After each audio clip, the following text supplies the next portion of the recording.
Politikus PDI Perjuangan Adian Napitupulu menduga Menteri BUMN Erick Thohir adalah orang yang dimaksud Sekjen PDI Perjuangan Hasto Kristianto sebagai menteri yang berimajinasi maju di 2024. Adian membeberkan rekam jejak Erick Thohir yang dinilai berkaitan dengan niatan maju sebagai calon presiden.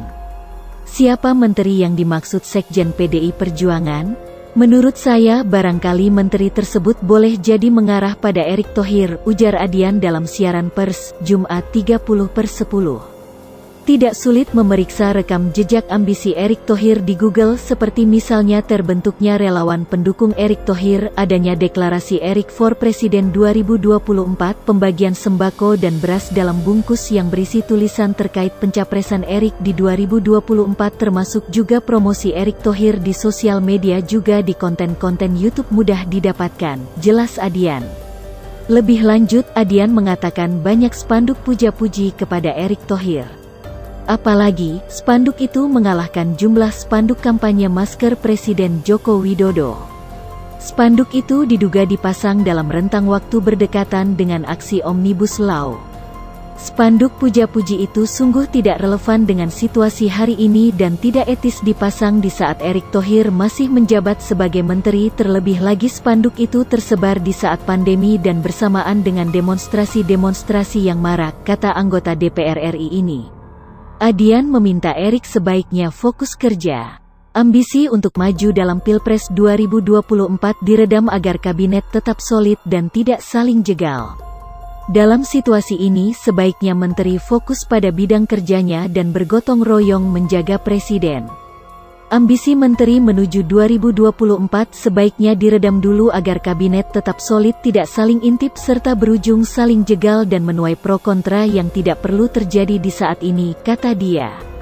Erick juga diminta tidak tebar gimik dan serius benahi BUMN. Adian menyarankan tidak perlu Erick gonta-ganti direksi BUMN yang sama dalam 4 atau 3 bulan, serta tidak memotong gaji dan PHK 5.000 pekerja BUMN. Begitu juga dengan target vaksin corona yang tidak perlu disampaikan ke publik. Menteri harusnya menjadi jawaban dari kebingungan rakyat, namun sebaliknya pernyataan Erick tentang harga vaksin Sinovac dan target vaksinasi yang berubah-ubah justru membingungkan rakyat dan membuat gaduh di mana-mana. Kegaduhan ini bisa berdampak negatif juga kepada presiden, kata Adian.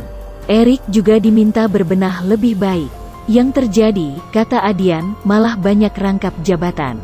Era Dahlan Iskan hanya 271, kemudian Rini Sumarno 222 orang, ketika Erick memimpin ada rangkap jabatan direksi hingga 600 orang. Momen 1 tahun pemerintahan ini saat tepat untuk evaluasi menterinya. Adian mengatakan, Presiden Jokowi perlu memeriksa menteri yang berbisnis dan mencari keuntungan dari jabatannya.